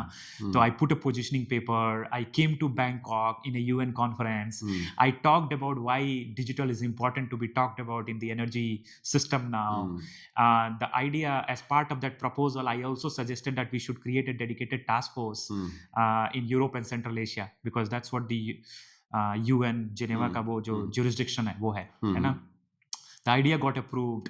हम्म एक डेडिकेटेड टास्क फोर्स बनाने के लिए the proposal got approved and I was pushing that, so I got all the support, वहाँ पे हम्म जो नॉमिनेशन और इलेक्शन जो भी प्रोसेस होता है उसके through I got hmm appointed as the chair of the task hmm force. And what was the objective of this task force? How to leverage the potential of digital technologies into energy Okay. transition and energy efficiency and ultimately net zero. Hmm So how, what are the things that need to happen at policy तो अगर level? Simplify करके बताओ कि मतलब digital transformation of the energy efficiency energy transition what is it about so जैसे मान लीजिए अब प्लांट में है ना? हम्म तो प्लांट में हम लोग बात कर रहे हैं कि जैसे सेंसर्स है ना? हाँ ऑटोमेशन हम्म है ना? कहीं रोबोटिक्स है, तो उस समय सब ये सब नई-नई टेक्नोलॉजी आ रही थी। हम्म डाटा एनालिटिक्स है, राइट? हम्म क्या हम डाटा जो जनरेट हो रहा है डिजिटल मीटर लगा के, हम्म उसको कैसे हम एनालाइज़ कर सकते हैं हम्म बेटर वे? तो हम्म ये सब जो टेक्नोलॉजीज़ हैं, उसका हम्म रियल यूटिलाइज़ेशन हम्म कैसे होगा प्लांट में? या घर में हम्म अगर लेवल पे बात करें, तो हम्म स्मार्ट मीटर का रोल आउट कैसे होगा? अब स्मार्ट मीटर तो हो रहा है, अब हम्म उसका स्मार्ट मीटर का 90% जो डाटा है वो वेस्ट हो रहा है ना? हम्म वो यूटिलाइज़ ही नहीं हो रहा है कहीं, हम्म कहीं सर्वर में पड़ा हुआ है। हम्म तो वो जो स्मार्ट मीटर से इतना डाटा आ रहा है उसको हम कैसे यूटिलाइज़ करेंगे? Right so this is all about kind of digital hmm technology, है ना? कि मोटर है, जनरेटर है, प्रोसेसेज़ हैं, हम्म कैसे उसको कनेक्ट करके हम मोर एफिशिएंसी, मोर हम्म इफेक्टिवनेस, मोर स्पीड, ये हम्म सब कैसे अच्छा अचीव कर सकते हैं? बिल्कुल ठीक है तो मतलब I think when we look at these technologies India also were maybe I think doing और implementing these things at that point of time तो जब आप वहाँ पे थे जिनेवा में डब्ल्यूईसी चेयर कर रहे थे उस समय मतलब you were seeing the whole let's say global south versus global north doing almost the same thing certainly in terms of technology they were much ahead um, but we see a lot of maybe I think interconnection or integration with respect to what was going on there versus what was getting started here hmm. in India. तो उस समय ऐसा भी interconnection सब establish हो गए थे या हो रहे थे हो रहे थे, आई हो वुड रहे से थे हो रहे थे। हम्म एंड एक जो आपने बात बोला ना कि वो काफ़ी दे आर वे अहेड, हम्म ऐसा नहीं है, वो मैं भी यही सोचता था। हम्म बट वो लगता है कि मतलब मेबी किसी चीज़ में आगे होंगे, बट बहुत सारी ऐसी चीज़ें हैं, हम्म जो हमारे जैसे जो विकासशील देश हैं, जो हम्म बहुत आगे निकल चुके हैं। हम्म सिंपल सी चीज़ है ना? हम्म यहाँ पे जो हम जैसे हमारा पेमेंट वगैरह सिस्टम हम्म है ना? आज पूरा बारकोड पे चल रहा है, मतलब हम्म पूरा बारकोड क्यूआर सॉरी वो तो मच अहेड है क्यूआर कोड है हाँ ना? और यूएस में अभी भी हमें कई जगह कैश देना पड़ता है, कई जगह कार्ड यूज़ करना पड़ता है, right? Hmm it's a developed country, हाँ राइट? ऐसे आप कहीं यूरोप में चले जाओ, आपको कैश ही देना पड़ता है ना? हाँ sometimes card is also not possible, है ना? नहीं तो डिजिटल ट्रांजैक्शंस में तो हम लोग बिल्कुल मतलब हमारा तो कोई कंपटीशन ही नहीं है तो उस समय उस कंपनी उन सब maybe private sector was trying but hmm government was not that ahead, है ना? हम्म बट यहाँ पे डिस्कशन हो रहा था smart grid forum and hmm smart grid का डिस्कशन हो रहा था, है ना? One hmm, nation, one connection, one grid and उस टाइप का सब डिस्कशन चालू हुँ, हो हुँ, गया था उस समय, राइट? हुँ, तो आई थिंक हुँ। या दैट हाँ, वाज़ मतलब मुझे भी लगता है कि बहुत सारी चीज़ें पैरेलली चल रही थी because um, because I think I personally have also been part of this journey 2009 से हम ये ऑर्गनाइजेशन भी रन कर रहे हैं green tree global and then lot of activities that we see global level पे या energy efficiency point of view से या digital transition point of view से 2015 ऑनवर्ड बहुत सारी एक्टिविटीज़ हुँ, चल रही हुँ, we don't see it that we are lagging behind. Hmm, We certainly are ahead in some of the activities hmm, as well. But I totally agree. I think हमें बाहर से लगता जरूर है कि हाँ just because they are considered as a developed countries, we hmm, are into the category of developing hmm, countries. We feel that they have much more advanced hmm, technology, but maybe I think they are ahead in the resources, hmm, not the technologies. Hmm, Or hmm. some of the technologies they are ahead, and we are certainly learning and growing in this direction. And sometimes it's a cultural issue as well, right? मतलब हम बहुत Yeah. अच्छा काम कर रहे हैं but we are not bold enough to talk about वो जैसे मैंने Yeah. इम्पोस्टर सिंड्रोम बोला ना इंडिविजुअल का, तो वैसे ही कंट्रीज़ का भी इम्पोस्टर सिंड्रोम है हाँ, ना? ये भी हो आई सकता है। थिंक मतलब ब्राज़ील के साथ काफ़ी कुछ सालों से मैं थोड़ा-सा क्लोज़ली काम कर रहा हूँ, है ना, एक हुँ, प्रोजेक्ट पे। तो आई रियलाइज़ कि वहाँ भी काफ़ी अच्छे काम हो रहे हैं, हुँ। बट वो डॉक्यूमेंटेशन उस टाइप से जो कम्युनिकेशन है ना? नॉट वो एट ऑल नहीं वोकल। नहीं आ पा रहा या है, right? Hmm, but US is very good in communication, है हुँ, ना? वो बचपन से ही मतलब I am telling hmm, you very personal thing मेरा हुँ, बेटा है 5th क्लास में जाता है, हुँ, उसको एवरी मंडे मॉर्निंग स्पीच देना पड़ता है ना? हुँ। कि क्या किया and he has to frame the whole narrative, वाह! The weekend what he did, what was the learning um, and what are the 3 suggestion he would give to his friends इस type से, है ना? Um, very frequently they do कि biography पढ़ो, um, book पढ़ो और biography पे आके आपको स्पीच देना होता है। मार्टिन लूथर किंग, आप पढ़ के आओ और उस पे स्पीच देना है आपको। तो इस टाइप से है ना, तो कम्युनिकेशन पे बहुत ज़्यादा फोकस है और हमारा जो है उस टाइप से थोड़ा-सा नहीं है। So I think it's also a cultural and how the education system has been, है एग्री ना? या तो वो है। तो I think hmm that was the Ireland sorry the hmm Ireland. So being in Ireland I was hmm doing this Geneva, London, hmm ये सारी चीज़ें चल रही थी एक wow. साथ। तो So I it was things that cheering you are managing, I think, from 18 to 20 kind of time, right? 21 हाँ, So 20, many things 21 in parallel. हाँ, so many things in parallel. Yeah. तो काफ़ी सारी चीज़ें पैरेलली चल रही थी। It was lot Hmm. Of hard work as well, I know. But as I said कि I was very enthusiastic and to Hmm. Learn and to also I would say I was exposing myself into difficult environment, है Hmm. ना? कई बार क्या होता है कि को लगता है थोड़ा स्ट्रेच हो रहा है, बट जब तक आप स्ट्रेच नहीं करोगे आपको पता Hmm. नहीं चलेगा how much capability you have, right? हाँ. तो I was kind of taking additional Hmm. Responsibilities so that I get opportunity to meet additional people, Hmm. To listen additional perspective, है ना? Hmm. And that will shape my critical thinking. Maybe वो भी था कि Hmm. I did not had that kind of opportunity in my childhood and life experience से जो initial रहा, right? Hmm. तो that hunger also was coming out कि अब Hmm. मुझे अपॉर्च्युनिटी मिला Yeah. है तो why not to Yeah. Expose Totally myself agree. And, Yeah. है ना? तो yeah so that's Hmm. What I was doing, Hmm. London, Geneva and Ireland Hmm. Together. ठीक है, तो मूविंग टू नाउ So वो करने के बाद then one day another thought came hmm and working in these different countries, Europe, Ireland और हम्म ये सब करते-करते एक चीज़ मैंने और भी ऑब्जर्वेशन किया हम्म कि energy was becoming a very technical, lot of new technologies was coming hmm as well, but the people who were drafting the energy and energy related technologies and hmm policies, hmm lot of people in these departments were history background, hmm psychology background, hmm maybe economist, maybe some other या some other discipline, right? Hmm Not engineering and technology, हम्म है ना? And then I said like I was asking myself, that like for example, in one hmm of the country I was in, hmm and then is a geography person who hmm has done a bachelor in geography and masters in geography was designing the heat pump policy for that country. वाह Okay, so think about the person who was designing the heat pump policy, writing that, with that how the background policy will be, So I'm not saying we don't need geography, we don't need psychologists, we don't need hmm humanitarian, we don't need history people, but hmm I'm saying we need to bring engineers on the same table, या right? Unka bhi to perspective lo, because it's all about technology now. Hmm But the challenge was, as you come from the engineering and technology background, and उस समय तक मैं कई सारे countries में जा भी चुका था, like 20 countries almost hmm kind of visited and everything, right? तो मुझे ये लगा कि इंजीनियर्स एंड टेक्नोलॉजी वाले जो हैं उनको it's not an easy acceptance as well, मतलब जो वो लोग हैं जो पॉलिसी बना रहे हैं, हम्म इकोनॉमिस्ट को लगता है कि सबसे मेरा इंपॉर्टेंट रोल है, या जो पॉलिसी मान लो पढ़ के आया है, ज्योग्राफी पढ़ के आया है, उनको लगता है कि we know better about policy, engineers don't know about policy. तो हम्म एक रेजिस्टेंस था, hmm like I was feeling everywhere almost, है ना? हम्म कि इंजीनियर्स वालों को बोला जाता है कि नहीं, उनको पॉलिसी नहीं आती है, they don't know the bigger picture, है ना? उनको बस वेरी टेक फोकस थिंकिंग। हम्म तो आई सेड कि नहीं, अब तो मुझे पब्लिक पॉलिसी पढ़ना है, हम्म पब्लिक एडमिनिस्ट्रेशन पढ़ना है हम्म ना?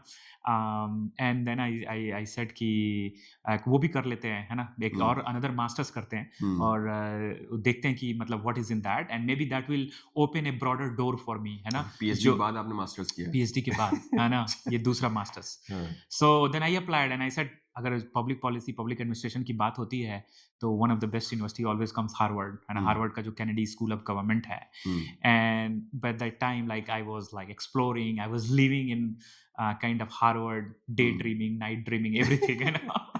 So I said कि चलो अप्लाई करते हैं। उनका एक मिड करियर प्रोग्राम है, 1 ईयर हाँ का masters in public administration program है, hmm Edward S Mason fellow करके। हम्म तो काफ़ी प्रेस्टिजियस प्रोग्राम है। आई सेड कि मतलब इम्पोस्टर सिंड्रोम तो था, बट लगा कि यार at least I can do what I should हाँ do, right? I put my application, hmm काफ़ी सारे एसेज वगैरह लिखने पड़ते हैं, स्टोरी अपनी। So that was the moment when I started kind of thinking about my journey, my story, and so I put my application. I got it. Hmm I got the admission in Harvard. I got the offer letter. I decided to move, left Ireland, hmm and moved to Boston, hmm Cambridge. did that program 1 year. It was lot of very I Different would say experience. it was life changing experience.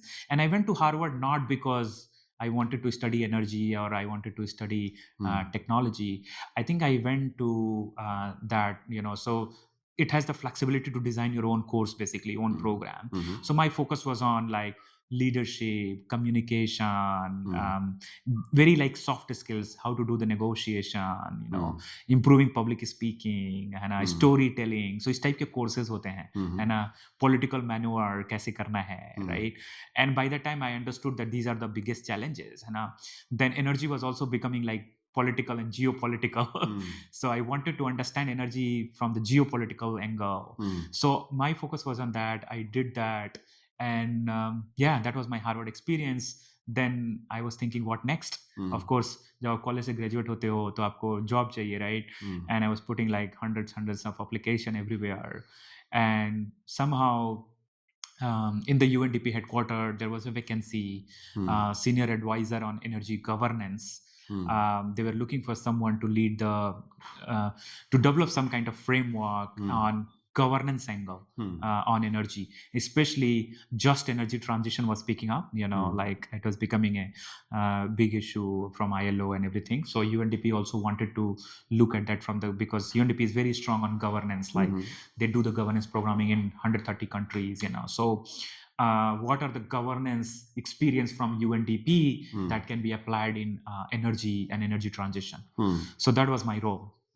So I joined UNDP basically to lead the energy governance program. And then you worked with maybe I think several countries. I was leading the 100 kind of उनका 170 countries का जो program है. So I was at the headquarter. So basically when you are at the headquarter you have to work globally. So I was looking at all the different countries कि अच्छा Asia में कैसा का governance challenge है, Europe में more like development perspective. So Asia, Africa, Latin America, है ना. तो the challenge was different. Asia was a growing economy, है ना. Like यहाँ पे तो urbanization भी हो रहा है, population भी बढ़ रहा है, income growth भी, अभी development भी करना है, तो it was a different challenge. Looking at Latin America, it was very social, kind of indigenous population. The community acceptance was very, very critical. Africa में अभी भी there are 66 million population जिनके पास access ही नहीं है. So how can you talk about energy transition without energy access? So the question was very different. So I was looking at governance from different angle, and so I developed a framework, while working at the UNDP, and with the stakeholder, internal UNDP stakeholder consultation, external consultation globally with several countries, and we launched a energy governance framework at the UNDP. So that was kind of my pet project. Almost 2.5 years I did that, and the framework was delivered to the UNDP regional offices like in Bangkok or Nigeria, other, like we have regional offices. So फिर उसके बाद regional offices वो country level पे जाता है, and then like they start thinking about like how to implement that kind of framework and how to make the recommendation to the government to utilize this framework. So India specific, what is the governance challenge? So India में भी like हम लोग we were talking about like Jharkhand में हमने Jharkhand government के साथ UNDP India like signed an MOU. So looking for example Jharkhand का 70% economy comes from GDP comes from coal, right? So when we are talking about energy transition, किस type का we need to diversify the economy because नया opportunity होना चाहिए income का, right? Then talking about जो लोग हैं, there are thousands and thousands of workers working in the mines. तो उनको कैसे skill किस type की देनी है, कैसे train करना है, right?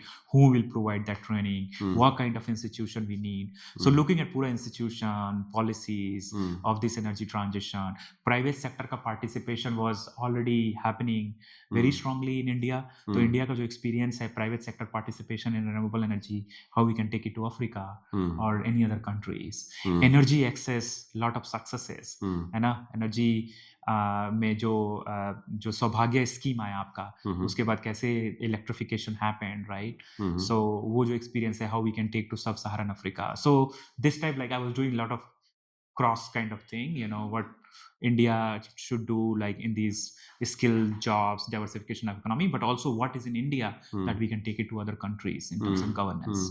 Yeah, you mentioned Jharkhand. I think I remember one of the projects that we were doing and that was supported by Pan IT Foundation. and so it was a factory for the local women. It was a women help group. उनके लिए basically it's a ready-made garment setup so that they can earn decent livelihood. And it was set up in a local village. And you won't believe the energy access was the major challenge. And we were designing the energy storage and renewable energy components so that they can have enough power to work throughout the daytime. उस समय भी उनकी जो जैसे हम लोग grid point of view से ID साइफी data बोलते हैं, विच बेसिकली रिफ्लेक्ट्स कि आपका 4 घंटे 6 घंटे ड्यूरिंग द डे टाइम बिजली नहीं है, हाँ. या इतनी ज्यादा फ्रीक्वेंसी ऑफ कट है कि कुछ काम होना ही मुश्किल है. हाँ. तो मतलब झारखंड के साथ ये आयरनी है कि वहाँ सबसे ज्यादा कोल तो है, हाँ. बट वहाँ एनर्जी एक्सेस नहीं चैलेंज है. सो वही And I मुझे did लगता not है कि feel that. जो मतलब मैं तो मतलब हाँ. जमशेदपुर में था, हम्म, and but it was like Jamshedpur is like well planned and Tata की सिटी है, सारी टाटा की वहाँ तो कंपनियां कभी हैं, चैलेंज नहीं तो होता वहाँ है. तो टाटा का सप्लाई है, तो never had problem. Hmm, But as soon as you go out of Jamshedpur, hmm, you immediately feel मतलब हम्म. कि यहाँ पे सारे रिसोर्सेज होने के बाद भी सबसे ज्यादा गरीबी वही दिख रही है. हाँ वही तो, मतलब मैं वही बोल रहा हूँ कि गवर्नेंस पॉइंट ऑफ व्यू से मुझे लगता है कि मतलब that kind of area is a black spot when you have a lot of resources for other states as well, but your state itself is a dark. True, So yeah, true, but yeah. moving forward, yeah. सो ये मैंने headquarter में काम किया, UNDP headquarter में governance पे, and then framework के बाद I was trying something you know like what next, you know what kind of next important project, you know, maybe because I was the UN, so I was also looking at other UN projects. So I was sent to UNDP Samoa. Samoa में there was a new project, so I Samoa, हाँ Samoa है, Fiji है ना, Fiji के पास Samoa भी है. तो UNDP का वहाँ पे मल्टी कंट्री ऑफिस है, 4-5 कंट्री का, 4 कंट्रीज का आई थिंक वो क्लब करके एक UNDP का रीजनल ऑफिस है वहाँ पे. तो वहाँ पे ये निकला था, there was an opportunity to join as a chief technical advisor for the government of Niue. Government of Niue का एक प्रोजेक्ट था energy efficiency renewable energy पे, funded by GEF, जो वर्ल्ड बैंक का GEF Global फंडिंग Energy है. Fund. So I applied, and again I got that opportunity, and so I left my again kind of family in New York. Yeah, New York. And then I said, so the job was in Niue, जैसा मैं बता रहा था. So Niue, let me tell you a bit. Niue is a very small island country, है ना, केवल 60 kilometre का country है, रेडियस 60 किलोमीटर, है ना. मतलब आप 1.5 घंटे में आप, मतलब 1-1.5 घंटे में आप पूरा कंट्री घूम लेंगे. हाँ, पूरा कंट्री घूम लेंगे. देयर आर ओनली 1600 पॉपुलेशन, है ना, तो काफी ओल्डर पॉपुलेशन ज्यादा है. यंग पॉपुलेशन चला जाता है न्यूजीलैंड पढ़ने के लिए, नेवर कम बैक बेसिकली, है ना. तो lot of challenge of people as well, like मतलब है ना, availability of people to do the job. So then I went to Niue as a chief technical advisor. उनका भी जो डिपार्टमेंट ऑफ एनर्जी तो नहीं है, उनको बोलते हैं मिनिस्ट्री ऑफ इंफ्रास्ट्रक्चर, बिकॉज छोटे कंट्री है, तो बहुत सारे डिपार्टमेंट को मिला के एक मिनिस्ट्री ऑफ इंफ्रास्ट्रक्चर बना दिया है. तो but energy was a topic, and energy पे तो वहाँ पता चला कि almost I think 80-90% comes from 95% comes from diesel. And मतलब डीजल से सारा काम होता है. And तो वहाँ पे काफी फंडिंग आई थी, जेफ की फंडिंग थी, but the project was already like delayed. मतलब वो 4 साल का प्रोजेक्ट था. It got 1 year extension, got another 1 year extension. So almost became a 6-year project. But lot of funding were unutilized. So I was sent into last 6 months. जो 6 साल का last 6 months था. So I was sent into that. Closer. Finisher की तरह. Finisher, हाँ. But the challenge was a huge amount of money was left. But when I went there, and the challenge is that अगर पैसा utilise नहीं होगा तो you have to return to Jeff, because you have already got the 2 extension, है ना. और जब मैं वहाँ पे पहुंचा तो मुझे लगा यार पूरी दुनिया पैसे के लिए चिल्ला रही है, क्लाइमेट फाइनेंस और फाइनेंस दो, पैसा दो, राइट, एंड यहाँ पे पैसा है और आप लोग काम नहीं कर रहे हो, राइट. तो like what is the challenge. So I had like several meetings with the minister, prime minister, जो और डायरेक्टर थे डिपार्टमेंट के, and after my initial assessment, I found out like I think it was just maybe the lack of vision. मतलब एक होता है ना कि किसी को रिस्पॉन्सिबिलिटी लेके कोई बता देगा कि नहीं इस डायरेक्शन में जाओ ये रास्ता सही है राइट तो there was no energy expert on the island basically right तो वो विजन नहीं था वो थोड़ा सा कोई मोटिवेट करने वाला नहीं था there was a project manager there was a team है दो लोग थे है ना एक फाइनेंस एक administration but there was no technical expert on energy और policy expert on energy So I said कि the vision was lacking, the direction कोई direction देने वाला lack कर रहा था है ना connection थोड़ा सा उन लोगों को चाहिए था कि मतलब अगर मान लो टेक्नीशियन है तो कहाँ से आएगा टेक्नीशियन कैसे कॉन्ट्रैक्ट बनाना है कॉन्ट्रैक्ट में टर्म्स ऑफ रेफरेंस में क्या होना चाहिए हायरिंग के लिए कॉन्ट्रैक्ट बनाना पड़ेगा टीओआर वगैरह बनाना पड़ेगा तो वो सब दैट वाज लैकिंग तो देन बेसिकली इट हैपेंड कि चलो करते हैं इसको एंड देन लाइक या I speed it up I motivated the team and काफी 10 साल में वहाँ पे कोई एनर्जी कॉन्फ्रेंस नहीं हुआ था पिछले 10 सालों में कोई एनर्जी की मीटिंग ही नहीं हुई थी so I organised New Way National Energy Week and New Way National Energy Week वहाँ पे पूरे विलेज के जो 15-16 विलेजेस है वहाँ पे तो पूरे विलेज के जो मुखिया जैसे बोलते हैं ना तो विलेज के जो चेयरपर्सन थे उनको बुलाया पूरा मतलब कम्युनिटी रिप्रेजेंटेटिव से लेके और उनका जो मेंबर ऑफ पार्लियामेंट तक है और even prime minister stayed whole day and 2 days का जो कॉन्फ्रेंस था उनको ट्रेनिंग दिलवाई whole of government approach energy is not just energy right education job creation and economic development कई सारी चीजें तो पूरा एक होल ऑफ गवर्नमेंट अप्रोच के साथ न्यू नेशनल एनर्जी वीक करवाया कई सारे टेक्निकल प्रॉब्लम थे जैसे ट्रांसफार्मर इंस्टॉल करना था तो इलेक्ट्रिशियन कहाँ से आएगा तो न्यूजीलैंड से इलेक्ट्रिशियन अपने कनेक्शन से वो सब लाइक सपोर्ट करना पड़ा but and that's the challenge in all island countries small island में that's what the problem is so I think some of the things we were able to deliver but at the same time it opens up my like mind like कि कैसे challenges हैं हम लोग Geneva में New York में बैठ के UN world bank सब बातें करते रहते हैं एनर्जी एक्सेस राइट बड़ी आइलैंड पे जो समस्या है वो अलग तरीके की है बट कैसे अलग तरीके की अब पूरे आप सोचो पूरे महीने में एक बार शिप आती है अगर आपको 100 एलईडी बल्ब भी मंगाना हो तो पूरे महीने में जब वो शिप आएगी न्यूजीलैंड से और तभी वो एलईडी लैंप आएगा है ना पूरे आइलैंड में एक ही क्रेन है अगर आपको स्ट्रीट लाइट वो होते हैं ना क्या बोलते हैं क्रेन पे चढ़ के जो स्ट्रीट लाइट लगाना होता है तो एक ही क्रेन है और वो क्रेन जो है 1.5 साल तक बिजी है तो 1.5 साल तक बिकॉज वो क्रेन की बुकिंग हो रखी है तो आप स्ट्रीट लाइट वो नहीं लग पाएगा अगर खराब हो गया तो so these are the kind of challenges some of these countries are facing right I totally agree. Sometimes हमें भी लगता है कि we are so privileged. We generally don't appreciate. हमारे यहाँ 10 मिनट में मतलब वो जो बल्ब है वो 10 मिनट में आ जाएगा. If we maybe I think order it from Blinkit or Zepto. Exactly.